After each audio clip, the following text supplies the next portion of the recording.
Valeu, valeu. Pronto. Começa a assinatura aí do Espírito Santo. Aí você tá rezando por Deus agora? Vai. Eu não sei, algum tema de discussão que você acha que é relevante como alguma das passagens do Evangelho, alguma coisa do tipo. Não, na verdade a gente quer agora aqui fazer uma meditação pelo que a gente pensa sobre o Evangelho. Tá, pode ser mediano essa Discorrer sobre discorrer sobre isso mesmo. uma tarefinha. Aí eu vou com esse sermão da montanha. As bem-aventuranças. Vendo aquelas multidões, Jesus subiu a montanha, sentou-se e seus discípulos aproximaram-se dele. Então abriu a boca e lhes ensinava dizendo: Bem-aventurados que têm um coração de pobre, porque deles é o reino dos céus. Bem-aventurados os que choram, porque serão consolados. Bem-aventurados os mansos, porque possuirão a terra. Bem-aventurados os que têm fome e sede de justiça, porque serão saciados. Bem-aventurados os misericordiosos, porque alcançarão misericórdia. Bem-aventurados os puros de coração, porque verão Deus. Bem-aventurados os pacíficos, porque serão chamados filhos de Deus. Bem-aventurados os que são perseguidos por causa da justiça, porque deles é o reino dos céus. Bem-aventurados sereis quando vos caluniarem, quando vos perseguirem, e disserem falsamente todo mal contra vós por causa de mim. Alegrai-vos e exultai, porque será grande a vossa recompensa nos céus. Pois assim perseguiram os profetas que vieram antes de vós. Deus na sua magnificência, ou seja, naquilo tudo que ele representa, tendo a natureza como lógica da vida e fonte, né, de alguma coisa, porque uma nascente, quando brota, quando nasce, ela mostra um pouco daquilo que é o caráter do pouco, sabe? Do mínimo. E por que é esse mínimo? Porque ela brota devagarzinho, é uma coisa crescente, aos poucos ela vai aumentando. Aí você vê a forma natural, né? A natureza se discorrer durante isso tudo. Então, quando a gente vê a natureza se discorrer, a gente entende que a vida humana é um eterno discorrer. Ou seja, ela vai levando e chega uma hora que ela não deságua, ela enche, ela transborda. Ela eleva as coisas no sentido mais terno das coisas, sabe? Porque de alguma forma as coisas são simples e ao mesmo tempo magníficas. E existe uma diferença grande entre o que é magnífico e o que é eterno, e o que é grandioso ou o que é eterno. As coisas se fazem de acordo com aquilo que a gente vai tendo a noção simples de vida dentro daquilo que a gente diz respeito à forma normal. Por exemplo, os humildes exaltados e os desumildes consolados. Mas por que eles falam que eles são desconsolados? Porque eles são pessoas que ainda não entenderam a parte certa da vida. Entende? Talvez as pessoas... Seriam os autoritários, né? As pessoas autoritárias que estão sempre tentando fazer com que, contrariamente, as coisas se voltem a favor delas. Aquele olhar clínico pela natureza é mais de pessoas mansas, né? Elas são as escolhidas, às vezes, para estar junto com aqueles que, pelo suor da lia, da terra, busca o seu alimento, né? Aquelas pessoas, por exemplo, que moram no campo, elas têm uma visão diferente e acaba se identificando muito com essas pessoas mansas, essas pessoas que se recolhem e ouvem o que o próximo tem para dizer primeiro. Isso é muito inteligente da parte de Deus, criar pessoas que se ligam com o que a natureza pega como um prêmio.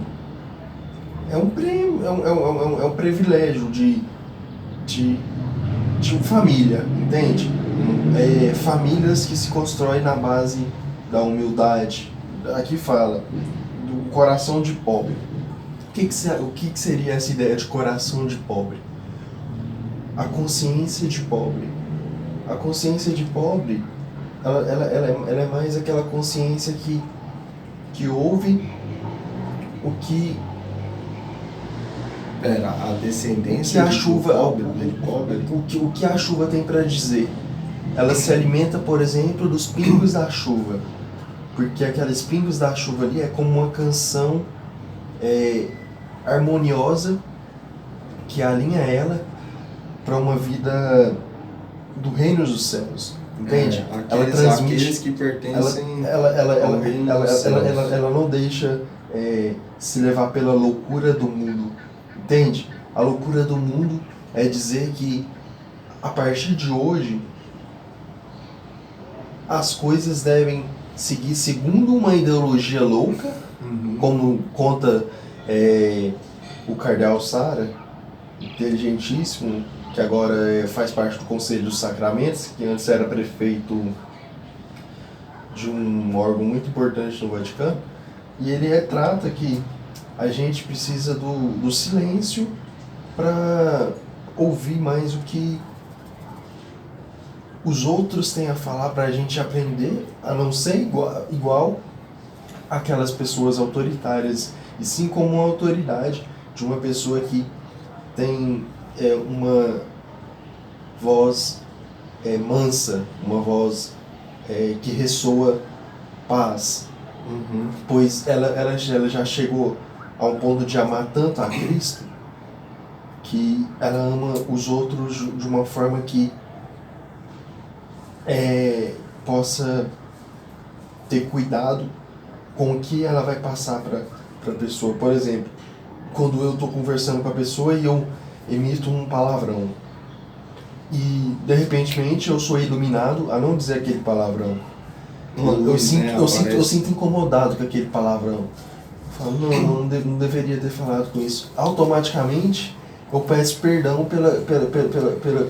por aquilo, porque aquilo é uma ofensa a quem está ouvindo, entende? E às vezes nós estamos penetrados no mundo para ouvir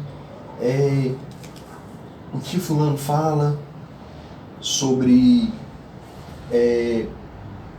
as ideologias, por exemplo, a ideologia de gênero. Tanta gente falando aí que menino e menina não pode ser algo falado, porque você não sabe se a pessoa é homossexual ou se ela é heterossexual. Mas você acha que aí você tem a humildade de ouvir. Você acha que a opção de gênero hoje em dia é algo aceito e algo que as pessoas respeitam? Porque, por exemplo, se a gente age de forma a coibir as pessoas de ter o direito de se expressar, o direito de escolha, por que a diferença entre a homossexualidade e a heterogeneidade as pessoas héteras são tão assim distintas, né? Por que há essa diferença? Mas por que a gente fala de uma aceitação que talvez não seja? Se a gente volta nos séculos passados, talvez as pessoas desse tempo viam como pessoas pervertidas, né? Pessoas que não tinha essa forma de ver as coisas. Elas eram pessoas de pouco caráter, vamos dizer assim. Elas não eram pessoas que tinham a vontade, assim, o querer ou a necessidade de estar expondo.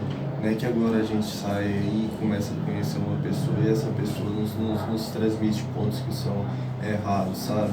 Por mais que a gente entenda, por exemplo, que você, por mais eficaz que seja, por mais eficiente que seja, você talvez tenha um entendimento, sabe?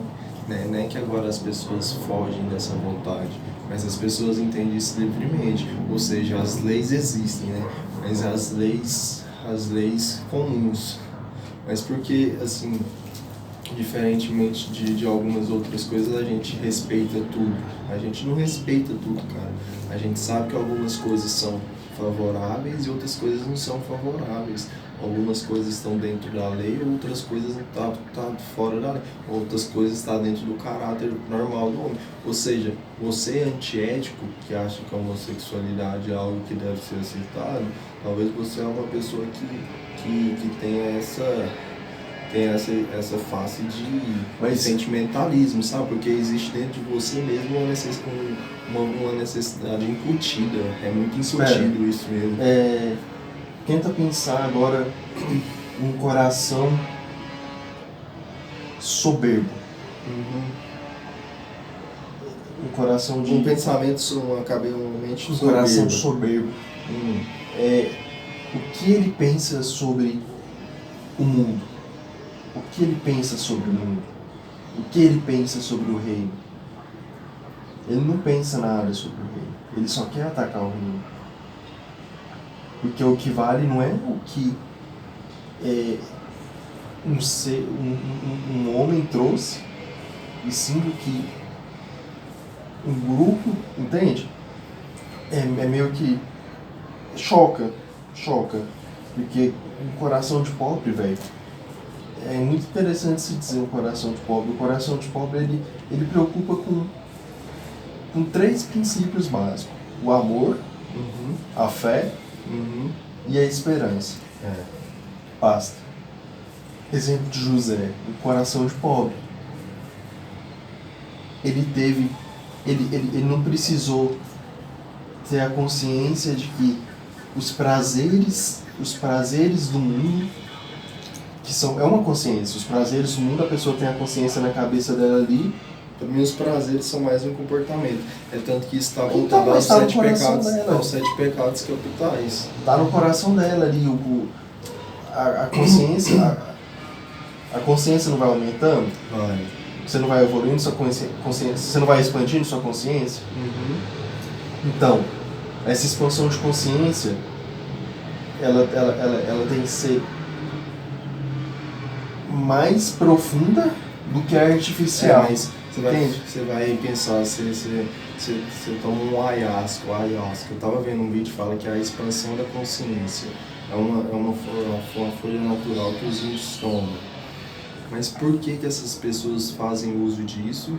Para que expande a consciência, entende? Talvez esse seja um tema mais assegurado para coisas que são mais científicas, mais medicinais. Então essas coisas se retiram um pouco do seu valor comum e voltam para o seu valor externo, ou seja, a medicina, a curandoria, a medicina com os curandeiros talvez seja diferente. É tanto que Hipócrates, quando morreu Diógenes, não sei, um dos dois, quando morreu, ele pediu para ser banhado de alguma folha lá que traria para ele algo que se beneficiaria, ou seja, ele precisava secar o corpo dele para que ele voltasse normal, ele não tivesse mais aquela doença. Ou seja, a medicina anda lado a lado também com a vontade humana, sabe? Não é espetáculo, não é algo que você vai distinguir, você vai fazer assim as coisas livremente e vai achar que é acertado eu fazer aquilo por ignorância. Você estaria dizendo aquilo ali de forma a especializar algo que talvez não derivaria daquele princípio mais fundamental, que é o princípio de respeito entre pelo menos aquilo que eu faço e aquilo que eu detenho, sabe? Não é que as pessoas vão continuar na ignorância e vai continuar fazendo com que algumas coisas voltem, mas a gente entende que de alguma forma as pessoas eliminam certo tipo de preconceito, sabe? Eliminam certo tipo de coisas que são padronizadas, porque algumas coisas que são padronizadas é formalmente incorreta ou formalmente ilegal, não sei, vai depender do seu ponto de vista. O seu ponto de vista está ligado às coisas que são normais, ou seja, você vai acreditar em alguma coisa que talvez seja possível para que seu pensamento exista. Isso não cabe a uma pessoa decidir longamente que isso é uma necessária forma, um necessário ponto de vista. Então, se você tem um cuidado, se você presta atenção em algumas coisas, você vai estar pelo menos perspicaz diante daquilo. Teria essa noção. A gente busca os milagres da vida, certo? Ao invés de estar focado no problema. Às vezes a gente está focado num problema faz-nos invejar daquele que, por um deslize, entende?